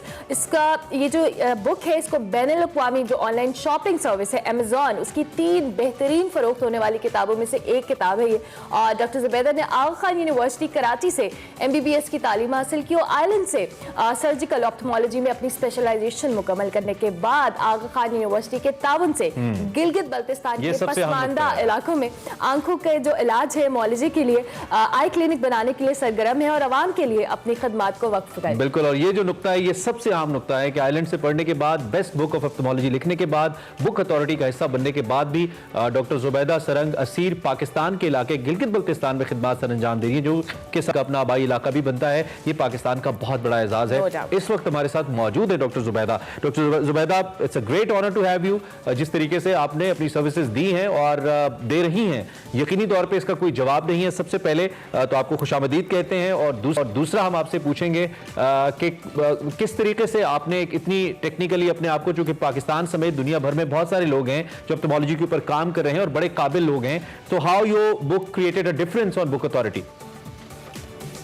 पहले तो बहुत बहुत शुक्रिया आप लोगों का। Thank you so much for having me on the show. किताब जो मैंने लिखी क्लिनिकल ऑप्टिक्स, इसको ये ऑप्टिक्स जनरली है फिजिक्स का ब्रांच, और उसको हम ऑप्थेमोलॉजी में पढ़ते हैं as a clinical optics, in which we study about the instruments, जो ophthalmic instruments है, ophthalmic lenses है, ophthalmic जो हमारे low vision ads हैं, and it becomes a little complicated for us because it's, जैसा मैंने बताया, physics से related चीज़ है। तो इसको मैंने थोड़ा सा कोशिश करके आसान पैराए में मैंने इसको बयान किया है।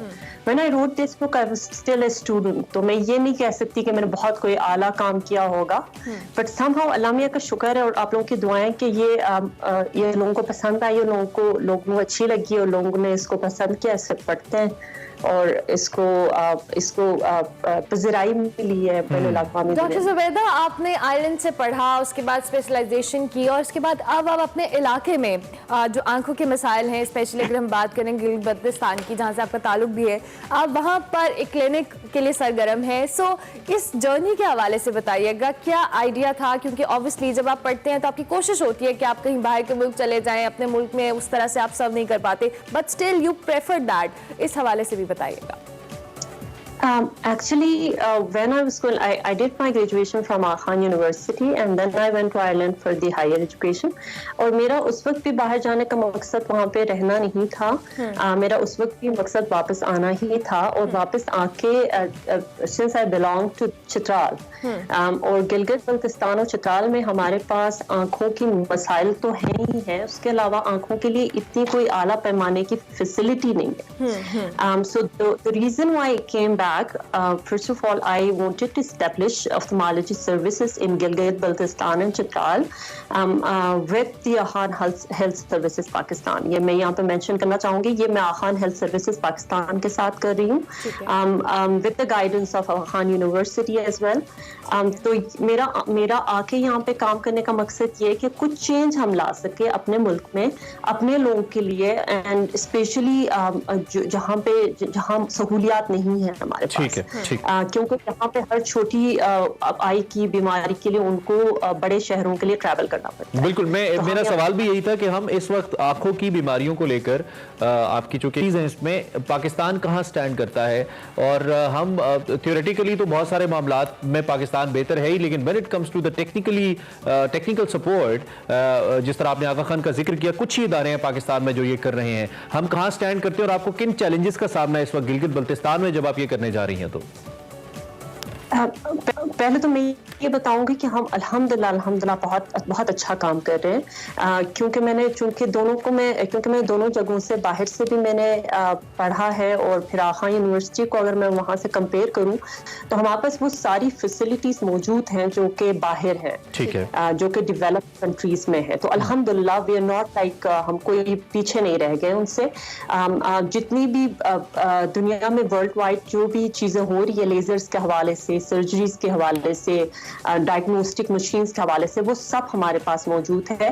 और मैं ये बताते हैं, I feel very proud and I feel very honoured कि हमारे पास अभी गिलगित बल्तिस्तान में जहाँ मैंने स्टार्ट किया है, उसके बाद इंशाल्लाह चित्राल में हमारा नेक्स्ट होगा, यहाँ पे हमारे पास वो सारी चीज़ें हैं अभी मौजूद जो कि खान यूनिवर्सिटी कराची में। So I have got all the laser machine जो हमें चाहिए अभी, I have got all the diagnostic machines, and it's been just a month since I started this service with Khan health services. और इसके लिए आप लोग चार्ज कर रहे हैं या आगा खान और आप मिलके इसको फ्री ऑफ कॉस्ट कर रहे हैं लोगों की वेलफेयर के लिए? इसका क्या मैकेनिज्म है?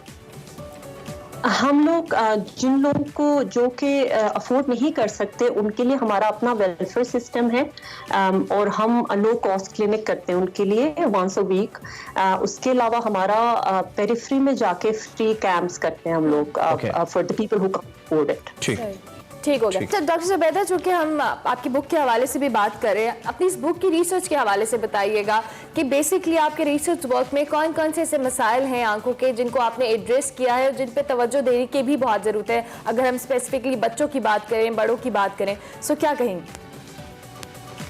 जो क्लिनिकल ऑप्टिक्स है वो डिफरेंट बुक है, उसमें बीमारियों के हवाले से हम बात नहीं करते। वहाँ जिस तरह मैंने बताया, वहाँ पे इंस्ट्रूमेंट्स हो गए, लेंस हो गए, या फिर रिफ्रैक्शन हो गया, उस हिसाब से बात करते हैं। अभी I am writing another book, is almost complete, is on clinical ophthalmology, जिसमें हम बीमारी के हवाले से और उनके ट्रीटमेंट के हवाले से बात करते हैं। अगर हम बच्चों की बीमारियों के हवाले से बात करें, बीमारियां बहुत सारी हैं, लेकिन मैं एक चीज़ पे फोकस करना चाहूँगी यहाँ पे, जिसको जो कि माइनस का नंबर है बच्चों को, जिसको मायोपिया कहते हैं, जो कि स्क्रीन यूज की वजह से ज्यादातर अभी बढ़ रहा है। सिर्फ पाकिस्तान में नहीं, वर्ल्ड वाइड एक प्रॉब्लम है जिसको हमें एड्रेस करने की बहुत जरूरत है। ठीक है, ठीक है, और इस पे आपने काम भी किया हुआ है। अच्छा, चूंकि आपने कहा कि जो सर्जिकल इक्विपमेंट आपको चाहिए है या लेजर इक्विपमेंट आपको चाहिए है वो आपके पास मौजूद है, और पहली बुक आपकी तकरीबन टेक्निकल इसी के इर्द-गिर्द घूमती है। हम पाकिस्तान में क्या ऐसा सर्जिकल इक्विपमेंट मैन्युफैक्चर कर पा रहे हैं? वैसे तो सियालकोट और गुजरांवाला के इलाकों में पाकिस्तान ऐसे सर्जिकल इक्विपमेंट बना रहा है जो कि हम दुनिया को भी भेज रहे हैं। अगर हम नहीं कर रहे तो इसमें हमें कितनी रिसर्च की जरूरत है, और क्या नियर फ्यूचर के अंदर पाकिस्तान इस काबिल होगा कि खुद से ऐसे, जो क्योंकि टेक्निकली ऐसे इक्विपमेंट हैं जो कि बहुत महंगे हैं आंखों के इलाज को लेकर, तो पाकिस्तान खुद मैन्युफैक्चर कर पाए, खुद प्रोड्यूस कर पाए? ऐसा हो सकता है आने वाले वक्त में? इंशाल्लाह, व्हाई नॉट। हमारे पास हम लोग क्रिएटिव लोग हैं, हम कोई इतने लोगों से पीछे नहीं है।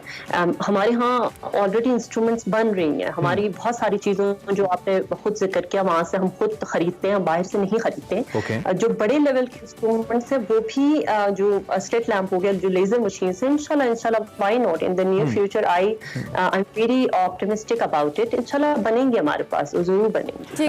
जी, मैं ये पूछना चाह रहा था कि पाकिस्तान में कितने फीसद लोग ऐसे हैं, जो कि आपकी दूसरी बुक क्लिनिकल इश्यूज के ऊपर है, तो कितने परसेंट लोग ऐसे हैं जो अपनी बेहतियाती से अपनी बीनाई गंवा देते हैं? कुछ तो चले नेचुरल इश्यूज होते हैं, लेकिन कितने परसेंट लोग ऐसे हैं, और वो कैसे बचा सकते हैं अपनी बीनाई? जो लोग आपको देख रहे हैं उनको कहना चाहें कुछ आप। Sure, and that's very important question. मेरे ख्याल से जो डायबिटिक पॉपुलेशन है उनको मैं खुसूसी तौर पे ये एडवाइस करना चाहूँगी। डायबिटीज एक ऐसी बीमारी है जो आंखों को इफेक्ट करती है, और ये इरिवर्सिबल ब्लाइंडनेस, इसका मतलब है कि जो रिवर्स नहीं हो सकती वो वाली बिनाई खत्म हो जाती है। तो इसके लिए उनको शुरू में कोई सिम्टम्स नहीं होते, कोई अलामत नहीं होती, तो उनको सालाना एक दफ़ा अपने आई स्पेशलिस्ट, आई सर्जन को दिखाना बहुत ज़रूरी है। और ये एक किस्म की बेहतियाती होगी अगर वो नहीं जाते डॉक्टर के पास और एंड स्टेज में जाते हैं। That's very important. Diabetic patients के हवाले से बता डॉक्टर जुबैदा, फ्यूचर में हम आपकी कौन सी बुक जो के लिए हमें पढ़ने को मिलेगी, और उसके साथ साथ आपके फर्दर क्या प्लान्स हैं? जिस तरह से आप गिलगित बल्तिस्तान में आगा खान यूनिवर्सिटी के ताउन से क्लिनिक बना चुकी हैं इनफैक्ट, और इस फर्दर आपने किन जगहों को केटर करना है, आपने सोचा है, क्या प्लान्स हैं? अभी फिलहाल I'm almost done with my second book, is clinical ophthalmology, जिसमें हम बीमारियों को और उसके ट्रीटमेंट को एड्रेस कर रहे हैं और उसको इंशाल्लाह नियर फ्यूचर में वो पब्लिश हो जाएगी। उसके अलावा गिलगित बल्तिस्तान चित्राल में मेरा इरादा ये है, आखान हेल्थ सर्विसेज के थ्रू हम लोग कर रहे हैं ये with the help of Aga Khan university. और इसमें हमारा इरादा ये है कि आखान यूनिवर्सिटी के ताउन से और बाकी जितने भी हमारे ऑप्थेल्मोलॉजी की जो वो है जो हमारा जो सेटअप है उसके ताउन से हम यहाँ पे उस लेवल का बना सकें कि लोगों को अपनी बीमारियों के सिलसिले में, आंखों की बीमारियों के सिलसिले में उनको ट्रैवल ना करना पड़े, उनको यहाँ पे वो सहूलियात दस्तियाब हो। गरीबों को खुसूसी तौर पे ये मसाइल का ज़्यादा सामना है, वो अपने घर पे रह के उनके लिए इजीली एक्सेसिबल चीज हम मुहैया करना चाहते हैं। मेरा इंशाल्लाह नियर फ्यूचर का यही प्लान है इंशाल्लाह। अब मैं आपका पॉइंट मिस कर गया, रिपीट कर दीजिएगा अगर ऐसा है कि क्या आप ऑनलाइन कुछ लोगों को आगाही देना चाहती हैं, नंबर 1, और इन दी एंड मैं जरूर चाहूंगा कि आप ये भी बता दीजिए कि क्या आपकी जो दूसरी बुक है ये सिर्फ टेक्निकल लोग यानी कि डॉक्टर साहिबान जो पढ़ रहे हैं ऑप्थेल्मोलॉजी वही पढ़ पाएंगे या आम आदमी को भी समझ में आएगी? और जो खवातीन आपको देख रही हैं ऑब्वियसली उनके लिए एक रोल मॉडल की सूरत में तो है ही, so whatever you want to conclude on. Clinical ophthalmology आम आदमी के लिए नहीं होगी। क्लिनिकल ऑप्थेल्मोलॉजी के ट्रेनीज के लिए, ऑप्थेल्मोलॉजी के स्टूडेंट्स के लिए, मेडिकल स्टूडेंट्स के लिए, ऑप्टोमेट्री के स्टूडेंट्स के लिए होगी। आम आदमी अपनी दिलचस्पी के लिए पढ़ना चाहे तो दैट्स अनदर थिंग, वो पढ़ सकते हैं। दूसरी बात, जो लोग मुझे देख रहे हैं, मैं उनके लिए पैगाम मेरा ये है कि आप अपनी तालीम पे, अपने बच्चों की तालीम पे, साइंस और टेक्नोलॉजी पे तवज्जो दें। दुनिया बहुत आगे जा रही है, हम पीछे नहीं रह सकते। We are very creative people और हमें उसको उजागर करना है दुनिया में। सेकेंडली, अपने मुल्क का, अपने पाकिस्तान का ख्याल रखें। It's very easy to to think about oneself. अपना इंडिविजुअल ख्याल रखना बहुत आसान है, बाहर निकल जाना बहुत आसान है, लेकिन उस पाकिस्तान का क्या बनेगा हमारे पीछे, इसका please. What a great message doctor Zubaida. Sorry, आप कुछ कह रही थी? और आप लोगों का बहुत बहुत शुक्रिया मुझे बुलाने का, और मैं पाकिस्तानियों का तौर पे I am very thankful to each and every one of you जो अभी देख रहे हैं, मेरे लिए दुआएं करने का, मुझे अच्छे पैगाम भेजने का और मेरी किताब को सराहने की। Thank you so much doctor Zubaida, बहुत शुक्रिया आपका कि आप हमारे शो का हिस्सा बनी। You are a pride of Pakistan और हम इस बात पे फख्र महसूस करते हैं कि आप जैसे लोग हमारे मुल्क का एक सरमाया है, हमारे शो का हिस्सा बनी है। वो wish you very best of luck. इंशाल्लाह आपसे फिर हम आपकी सेकंड बुक के बाद आपको फिर इनवाइट करेंगे। Best book on ophthalmology time on book authority. So इससे बढ़ के और क्या ऑनर हमारे लिए हो सकता है कि आपने हमें ज्वाइन किया, और इससे बढ़ के और क्या वतन से मोहब्बत हो सकती है कि इतना कुछ हासिल करने के बावजूद you are serving in Gilgit Baltistan. मतलब that's great example and thank you very much once again for joining us. Doctor Zubaida हमारे साथ मौजूद थी, आपने उनकी बातें सुनी। ऐसे ही कुछ और ब्राइट पाकिस्तानियों से आपको मिलवाते रहेंगे। लेकिन अभी हम एक ब्रेक लेते हैं, ब्रेक के बाद हाजिर होंगे। देखते रहिए एक्सप्रेसो।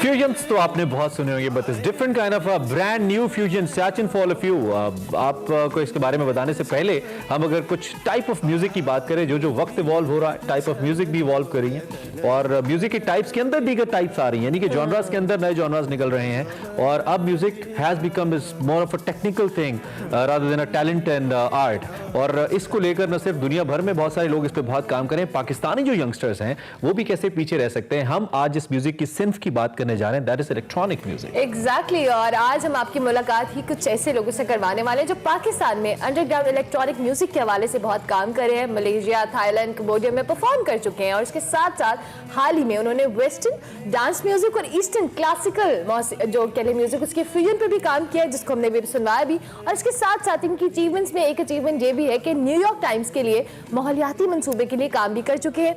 BBC, ब्लूमबर्ग जैसे इदारों में आप इनके इंटरव्यूज देख चुके हैं। आज हमने एक्सप्रेसो में इनसे आपकी मुलाकात करवाने का सोचा और हमने इनको बुलाया। आज हमारे साथ मौजूद हैं उमैर अंजुम और मोहम्मद शाह, जो इलेक्ट्रॉनिक म्यूजिक के हवाले से काम करें। दोनों को वेलकम करेंगे। Thank you so much guys, welcome to Expresso. और कोई सोच भी नहीं रहा होगा कि हम मतलब दो डीजेस हमारे साथ मॉर्निंग शो के अंदर मौजूद होंगे। This is what Expresso is, the mixed flavour. Thank you very much for coming. How are you feeling? सुबह उठना कैसा लगा? बहुत बुरा। वी कैन इमेजिन, म्यूजिशियंस के लिए थोड़ा मुश्किल होता है सुबह सुबह उठना। अच्छा, सबसे पहले तो अपने इस जो कि इस गाने के हवाले से बताएं कि किस तरह का एक्सपीरियंस रहा, फ्यूजन किया आप लोगों ने क्लासिकल और ईस्टर्न म्यूजिक के हवाले से? बहुत अच्छा था। हम लोगों के लिए भी बहुत नई चीज़ थी, बिकॉज हम लोग इकट्ठे दोनों एक दूसरे के साथ काम करते हैं, हमें एक दूसरे की ज़रा केमिस्ट्री का पता होता है, बट आप कोलैबोरेशंस में जब जाते हैं तो it's a totally different game. Like imagine हम 3 डिफरेंट आर्टिस्ट के साथ कोलैबोरेशन कर रहे हैं और हम एक मेन म्यूजिक प्रोड्यूसर्स हैं, सो हमने उन तीनों की स्टोरी लेके एक मास्टर स्टोरी सुनानी है। So it's a challenge. हमें तकरीबन 8 महीने साल लगा इस गाने को बनाते और सबकी बहुत मेहनत है, and we got to work with some really talented professional work you do. उसमें इस किस्म के ट्रैक्स यूजुअली इतने वेलकमिंग नहीं होते हैं लोगों के लिए। People just want to listen to the beat and the electronic music, लेकिन इसमें तो बड़ा गरारियां भी हैं, क्लासिकल काम भी है। तो ये क्यों किया? सिर्फ to prove yourself as the या जो मौजूदा वक्त है उसकी रिक्वायरमेंट है? Why did you work on this project? Basically हम चाह रहे थे कि Pakistani music and western music को फ्यूज़ किया जाए, क्योंकि पाकिस्तानी अवाम के लिए मतलब ज़रूरी था कि पाकिस्तानी भी एलिमेंट्स हों उसके अंदर, हाउस म्यूज़िक के अंदर। तो हमारी शुरू से कोशिश थी, लेकिन हमें मतलब आर्टिस्ट वगैरह नहीं मिलते थे या कोई गाने नहीं मिलते थे जो हम रीमिक्स वगैरह कर सकें, जिस वजह से फिर हमने आर्टिस्ट ढूंढे जो ऑलरेडी अपनी फील्ड के अंदर बड़ा अच्छा काम कर रहे थे। राकेश, आज़, फरहान वगैरह, they already good classic musicians. तो फिर ये हमारे दोस्त भी थे, तो एक अच्छी अपॉर्चुनिटी हमें मिली। अच्छा, म्यूजिक वीडियो के हवाले से भी, चूंकि आपने लाहौर के अंदरून शहर को डिपिक्ट किया और बड़ा उसमें एक टच दिया, इसका आइडिया कॉन्सेप्ट क्या था? सो हम लोगों ने ये गाना एक्चुअली प्रोड्यूस स्टूडियो में नहीं किया था। हम एक लाहौर म्यूजिक मीट पे परफॉर्म कर रहे थे। जब हम सब पहली दफ़ा इकट्ठे हमने परफॉर्म किया तो काफ़ी अच्छा रिस्पांस था। सो हमने सोचा इसको स्टूडियो के ऊपर करते हैं, और जब वीडियो बनी तो सिंस लाहौर के अंदर म्यूजिक मीट की वाइब थी, सो आई थॉट कि मे बी हम लाहौर के बाहर क्या चल रहा है और अंदर क्या चल रहा है। सो बेसिकली हम एक टोटल मिक्स एंड मैच करके एक स्टोरी सुनाना चाहते हैं। अच्छा, मुझे याद है जब हम पहले सिर्फ गीत सुना करते थे, जो गाने आते थे पीटीवी वगैरह के ऊपर या रेडियो के ऊपर, उसके बाद जब पॉप म्यूजिक का ट्रेंड आया और ड्रम्स के ऊपर या पियानो के ऊपर बीट्स बजना शुरू हुई, ट्रैक्स बने, तो थोड़ा डिफरेंट लगता था। लोग इसको पॉप म्यूजिक कहते थे, पॉप म्यूजिक। लोगों के लिए एक्सेप्टेबिलिटी मुश्किल थी। अब पॉप म्यूजिक ने फिर एक ट्रेवल किया, फिर पॉप रॉक बैंड्स आ गए, डिफरेंट चीजें होती नहीं विद द टाइम। अब ये जो इलेक्ट्रॉनिक म्यूजिक का कॉन्सेप्ट है, मैं ये समझता हूँ कि it's new for the common people. एक सर्टन तबके तक तो ये है। एक्सेप्टेबिलिटी क्या है यूथ के अंदर, कैसे देख रहे हैं आप इसको? दोनों आंसर देना चाहें, स्टार्टिंग यूथ में तो काफ़ी एक्सेप्टेबिलिटी है, बिकॉज सोशल मीडिया की वजह से, यूट्यूब वगैरह की वजह से हमारी जो यूथ है वो काफ़ी ज़्यादा जॉनरेज और काफ़ी ज़्यादा वर्ल्ड वाइड म्यूजिक से एक्सपोज हो रही है, नॉट जस्ट पाकिस्तानी म्यूजिक, लेकिन वर्ल्ड वाइड म्यूजिक। तो उनके लिए ज़रूरी है कि आप जो नए म्यूजिशियंस हैं, जो नया म्यूजिक बना रहे हैं, वो रेलेवेंट हो उन लोगों के लिए भी, not just old people, but it should be attractive to the newer generation as well. Your answer on this? What was the question again? Sorry. Acceptability. Youth. Yeah, I think because this is something really new for the people somehow.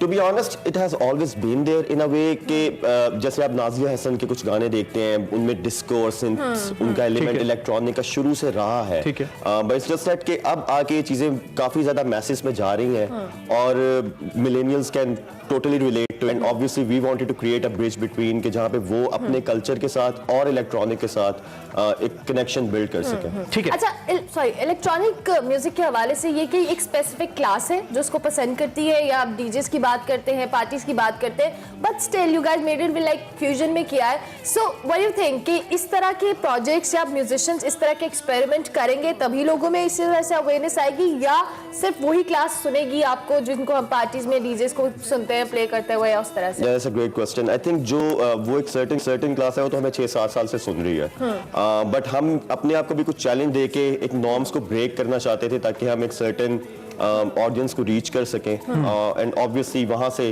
वो फिर आगे different चीज़ों पे connect करेंगे। But again that's the whole point to challenge ourselves, और I think great things happen जब आप एक certain limit को push करते हैं। हमारी ये भी कोशिश थी कि इस तरह की कोई चीज़ बनाई जाए जो आप कहीं भी सुन सकते हैं, in your car, in a function, in a gathering, घर पे बैठ के सुन सकते हैं, जरूरी नहीं है एक सर्टेन आपको एनवायरनमेंट चाहिए इस तरह के गाने के लिए। मेरे ज़हन में हमेशा से एक सवाल रहा है डीजेस को लेकर खास तौर पे, कि एक तो आपकी म्यूजिक की समझ होनी चाहिए, you should know the, because you have to play with the beat obviously, लेकिन दूसरी जानिब आपको म्यूजिक बनाने के लिए टेक्निकल सॉफ्टवेयर्स की भी समझ होनी चाहिए, that where you have to put a certain note, कहाँ पे रखना है, कैसे करना है, और जो आपके डिफरेंट ड्रॉप्स होते हैं, डिफरेंट रोल्स होते हैं, तो ये बड़ा टेक्निकल काम भी है।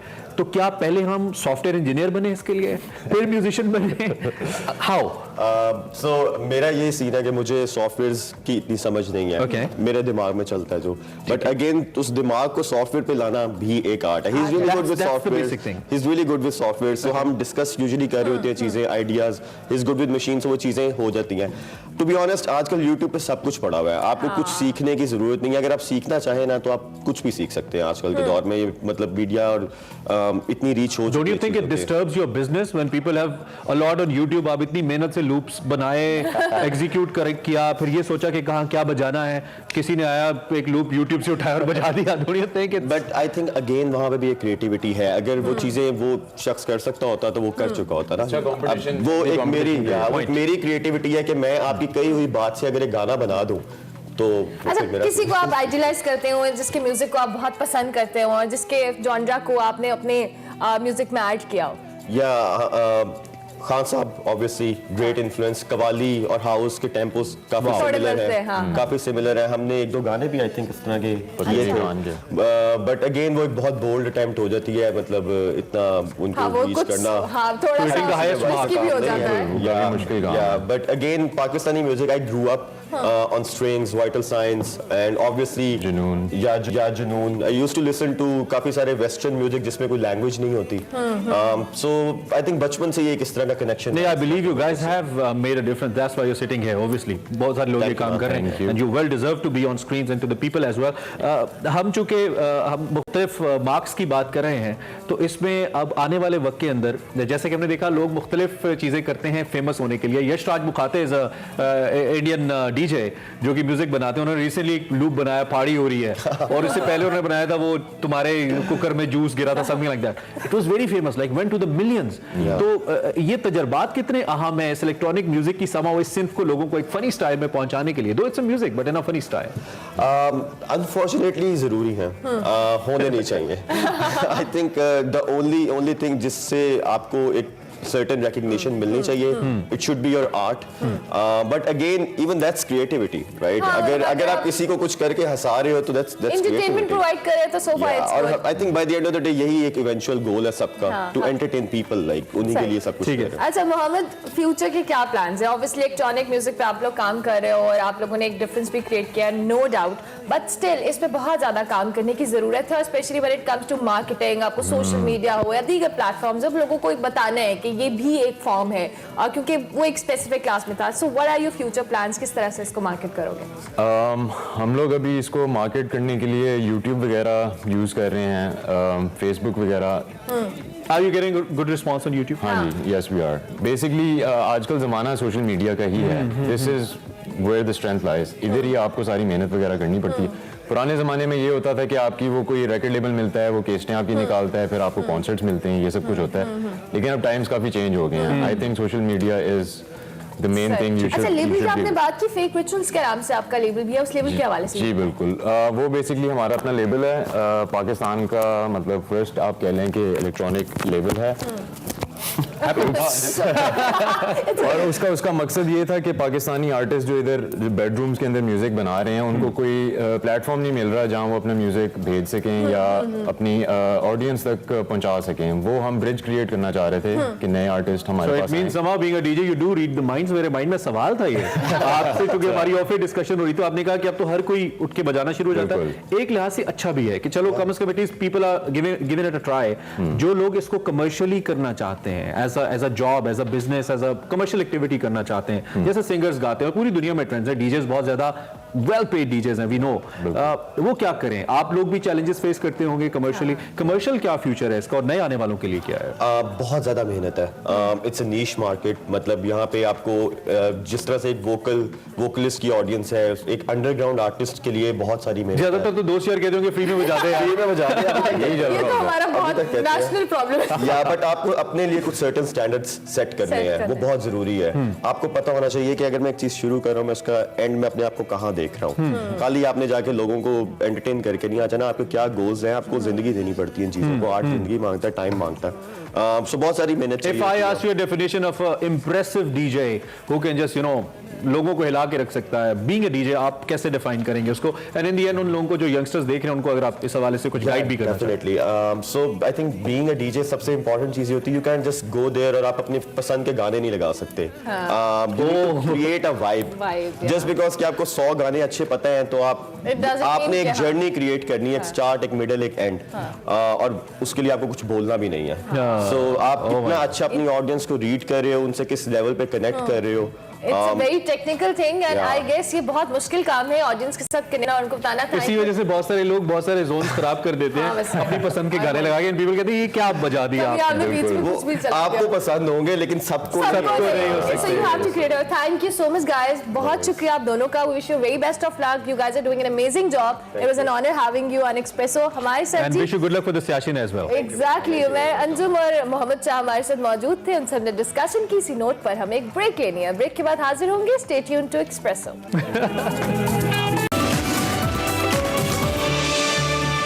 Welcome back to Expresso. Break के बाद आ चुके हैं. अब म्यूजिक के बाद बारी है आपकी एक्सरसाइज की. सुबह सुबह एक्सरसाइज करानी है हमने आपको. फिट रहे आप और उसके लिए हमारे साथ होती है खुशी. बट खुशी, वेलकम टू द शो. कैसी हैं आप? I am good. आप लोग कैसे हो? बिल्कुल ठीक. खुशी, आप की ये वैसे वेदर नॉर्मली थोड़ा सुस्त है, आपकी मॉर्निंग सही है? यस, जस्ट वर्कड आउट और मैं वर्कआउट करके इधर आ रही हूँ. Again worked out. अब आपको दोबारा वर्कआउट कराएंगे. क्या बताने वाली हैं आप? आज लेग डे है, सो आज लेग की एक्सरसाइजेज होंगी कुछ. ठीक है. सो इजी बताऊंगी, ज्यादा मुश्किल नहीं होगी. Obviously everybody has to do it. So first हम करेंगे क्लोज लेग स्क्वाट्स. आप जितना नीचे जा सकते हो उतना नीचे जाओ. कॉम्बो करेंगे and lunge and feed back. ये हम क्वाड्स और ग्लूट्स करें, लेग्स और glutes. And breathe in as you descend your knee down. Okay.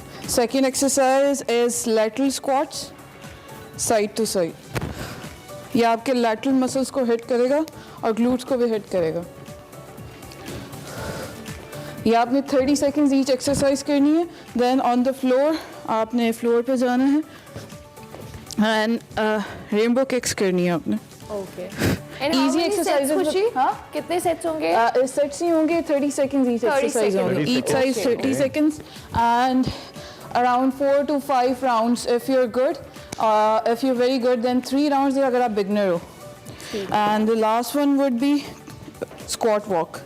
क्योंकि हम glutes को hit करें तो इसमें constant tension होती है. So reverse.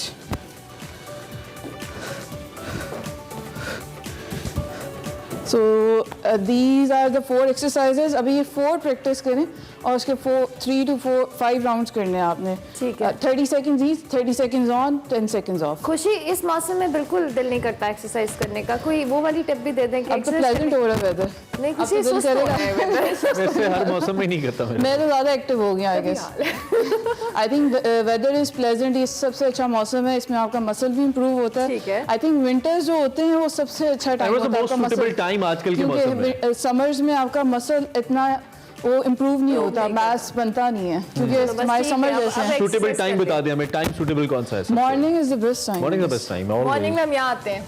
So we do. हम नहीं, हमारे पास we do our brain exercise. खुशी का शुक्रिया तो अदा. Thank you खुशी. Thank you so much for joining us early in the morning. और हमने आज के शो में भरपूर कोशिश की कि आपको एंटरटेन करें. और आखिरी सेशन तो मजे का था जी. पहले हमने म्यूजिक किया और उसके बाद हमने एक्सरसाइज की, लेकिन किया सब कुछ वर्चुअली हमने.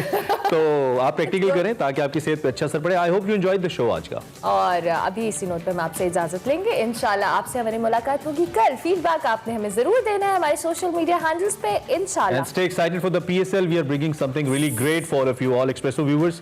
आप तैयार आप हमें दिन में भी बर्दाश्त करेंगे और शाम में. कहते हैं ना, देखना मत भूलिएगा. देखना मत भूलिएगा. कल मिलते हैं. अल्लाह हाफिज. अल्लाह हाफिज.